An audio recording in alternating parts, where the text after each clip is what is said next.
What's up? What's up? What's up? What's up? Facebook, YouTube, TikTok, all of that. What's going on? It is 5 o'clock in the morning. This is Wednesday, so you know it's gonna be a short week because of Labor Day. But yeah. So what we doing now? Letting the truck warm up, getting everything straight. Got a trip to Greenville, so that ain't that far. So it's going to some type of cold storage, something. We're gonna figure that out later. Don't worry about that. Like I said, this week probably be bad, but we're gonna get some work done. We're gonna get some work done. Did get the truck washed. Was out here yesterday. I had to run to the port yesterday, so it wasn't anything to actually record yesterday. But I did run to the port, picked up my box. It's like a little 2-hour trip down, 2-hour trip back. Nothing too crazy, so we ain't doing too much. We're gonna go get a little fuel, cause baby girl love to drink. She love to drink. I think we getting probably about 5 miles to the gallon, maybe 5.5 at the most. So she love to drink. I don't have to be there until 9:30. So we're gonna take our time, man. We got time. They open at 8 though. So when I called, they said first come, first serve. So we're gonna get there when we get there. Oh, see, I was listening to Shay Shay podcast. Anyway. So yeah, man, look, we gonna rap later about how this month of trucking was. So this month of trucking for me, I don't know about everybody else, but for me, we're gonna talk about that a little later. But as for now, I'm gonna finish getting my stuff loaded in the truck. Well, not loaded, but ain't nothing but food. Load my little lunch, my water. We're gonna go and get everything in the truck, and then we're gonna I'll holler back at y'all. Yo. All right, so we back. We down here in Greensville. It's a real tight area over here, man. This little lot is small as hell. But and then all these 53 footers, man. I ain't even gonna wear. I ain't got nothing against certain people, but man, let me tell you something.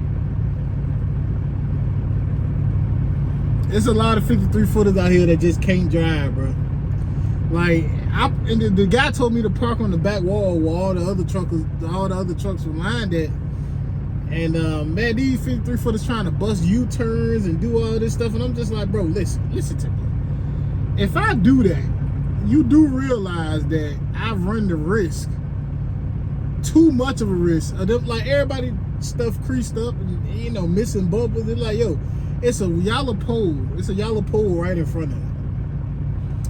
So in order for them to get out, some of them got to kind of cut it close. I'm gonna show you. But anyway, we're gonna talk about something a little different right now. All right. So one thing is one thing. Hopefully everybody having a good positive day. Hopefully it's because even though this is going on, it still ain't making for a bad day. And shit, it is what it is, honestly.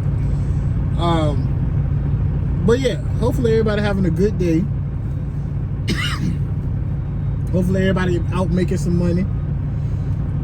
We're gonna talk about how trucking has been for me over the past probably about 30 days. So over the last 30 days, I'm gonna try to input some clips too, right? Over the past 30 days, y'all all know, people that was close to me know, the amount of stuff I had to go through to get my Pete, get a new motor dropped in my Pete. I tried to go to a couple places to get it rebuilt on I had a 6NZ.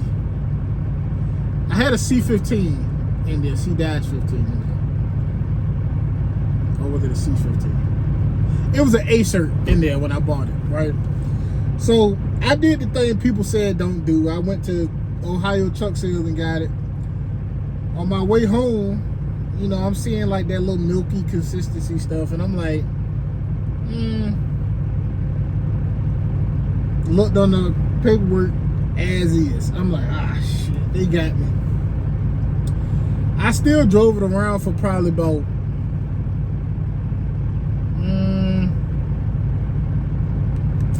I drove it around. I still drove it. Man, I would take a long trip to like Ohio, Kansas, Kentucky. I still drove it for about 5 months. I still had my Cascadia too. So once I knew, because I chased, I was hearing people say it could be the oil cooler. Changed the oil cooler. I was hearing people say it could just be just different. Everybody throwing a different idea, right? So over here in the 757, unless somebody putting me onto it now, we don't have no real cat people. We got a Detroit guy, and everybody say he the Detroit doctor, the Detroit whisperer. I know that for a fact. Like anybody that buy Detroit, they go to him, right? But when it comes to a cat, you don't really get no information with a cat, right? And I hope this guy ain't about to try to park in here knowing he, Lord Jesus.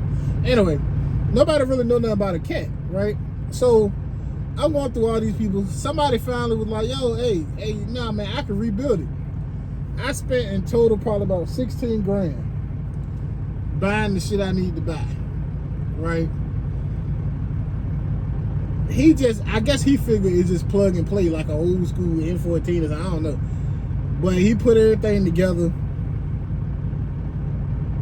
Hydro locking. You ain't put it together right. You ain't mic the deck. You ain't do nothing, right? So that was just money thrown away. And then of course, you know, after them doing that, they ain't want to do nothing. You know, they ain't do nothing else. I just went and got my truck back. So we go on, took it to another shop, right? I'm like, yo, I need to rebuild. They're like, oh, that's too time consuming. We can't rebuild. We can drop a motor in. It took a year and 2 months because the last month was literally trying to go from a 40 pin to from a 60 to a 40 pin. So you know you had to redo a whole wiring harness. Fucked around, got that straight. So the year, some months later, luckily I still did have another truck. That was my saving grace. I had another truck. Fast forward, so I'm driving the Pete. You know, I'm driving the Pete. She a pre-E-Long. I end up putting a E-model cat, a 98 E-model cat. I think it was 98, 97. 97 or 98, something like that. E-model cat in there. And once I got it, you know, she rode good. She drove good. I had it, so soon as they dropped the motor in, they didn't never hook up the specs and like from a 24.5, 22, you know, they ain't never do none of that stuff. So long story less long. I try to make sure they ain't trying to hit my truck, bro. Like, yeah. I think I'm about to try to scoot over a little bit more. But after they did that, I had to take it to KW and pay another however much $1,000 to get them to calibrate everything, set the parameters, do all that shit, whatever, right? So I did all that, and yeah, I did all that. Started driving the truck, never had a problem. Ended up getting this W9. So with my W9, I was like, man, shoot, I'm gonna just park the Pete. They both on paper. I said, I'm gonna park the Pete and just chill out, because I got a backup truck in case my truck go down. That was always my thing. Like I wanted to always have a backup.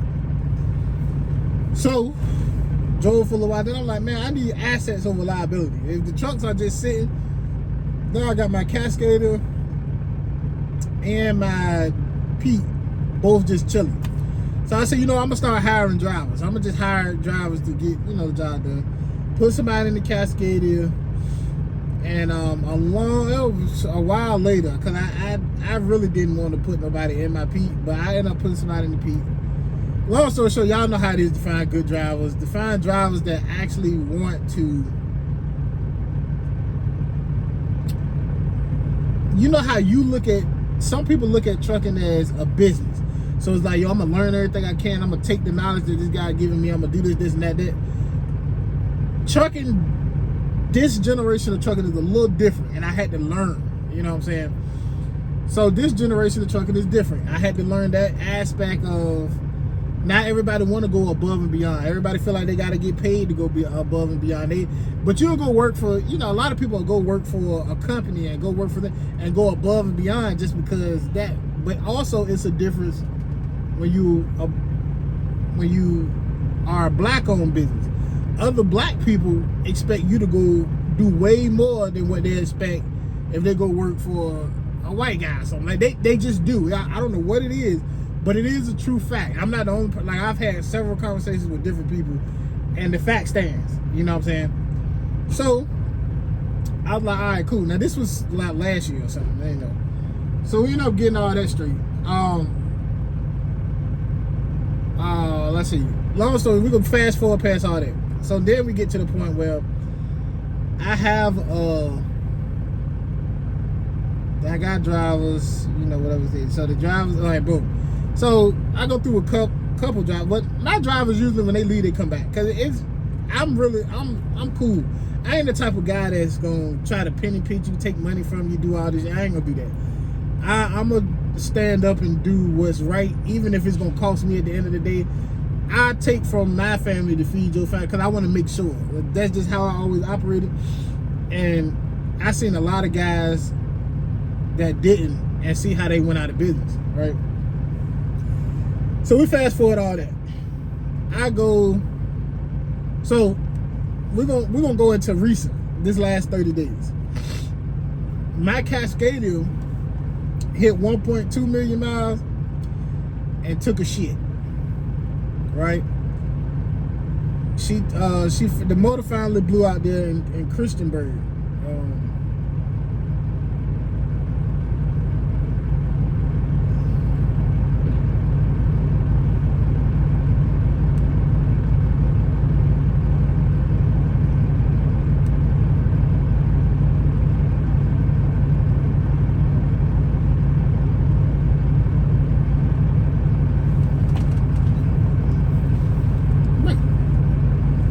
They blew out there in Christiansburg. He's a guy backing right beside me. I don't know if y'all can really see it, but anyway, this is a guy backing right out there beside me.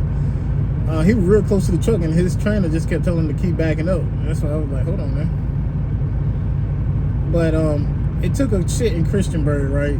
So with that being said, I was like, man, it's been one thing after another.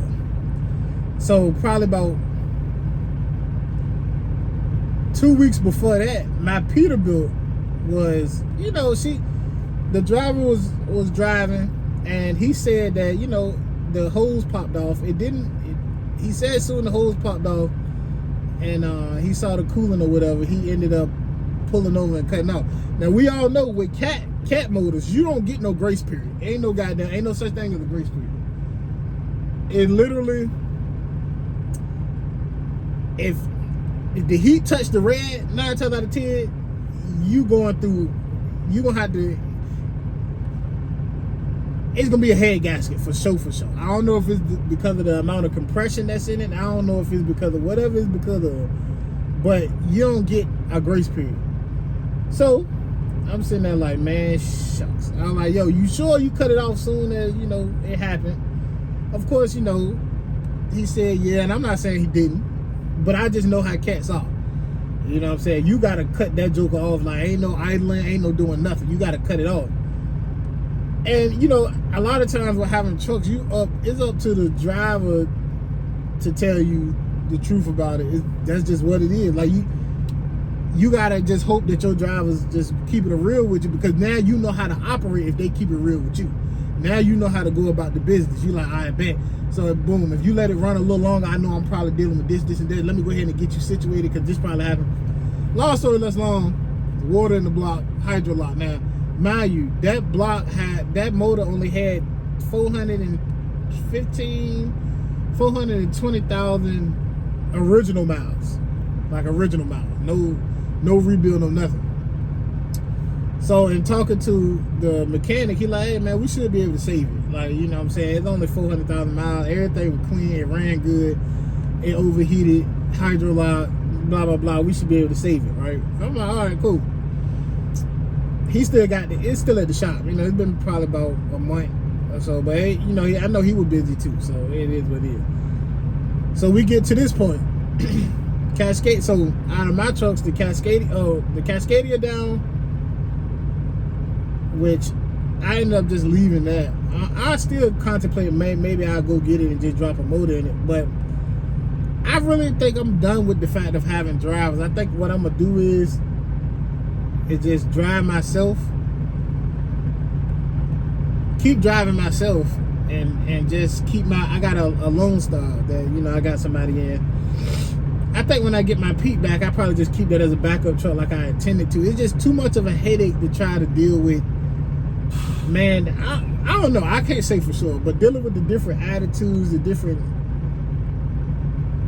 it'll make you not even care about the truck and anything. Cause like, bro, the type of drivers that's out now versus the type that even me, like, I've only been driving 10 years. But the people I came into driving with, man, it was just different. You were hungry. You was like, and being hungry ain't, oh, I'm just going for every load I get. I'm gonna stay busy and I'm just this type of person. Nah, it's like, yo, I'm gonna go above and beyond. I'm gonna make sure that I fix this. I'm gonna make sure that I do this. I'm gonna make sure I do that, because you can't look at it like, oh, he just making all the money. Cause we go 50-50, right? You can't just look at it like, oh, he just making all the money and he doing that. You gotta look at it like, I'm gaining my experience. I'm learning. If I was in this position and I only had my truck, what would and I'm by myself, I ain't got nobody else to depend on. Like, what?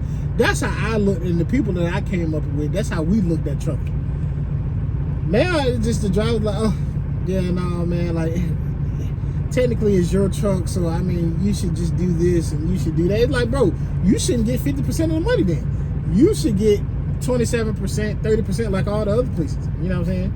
That's why I say I contemplated maybe putting the truck in a different state. I know like Texas and stuff like that, they still do, you know, whatever their percentage is, but it makes more sense. I know our port is a little different. That's just how we always did it. Long story short, we can get out there. So I got my W9. I'm back driving my W. Of course, I'm driving. You know what I'm saying? The W9 sat for a little bit, but we back at it. I'm gonna figure out what's going on with the Pete real soon. I'm gonna add some clips, man. I didn't even take no pictures of the Pete because I was still in Texas. I was in Texas for about 4 or 5 months of doing a mill run out there. So I never, when the Pete went down, I was on my way back. Like, I was literally going through Louisiana when that happened. So because I came down. Even I went down a little bit and went through, yeah, whatever.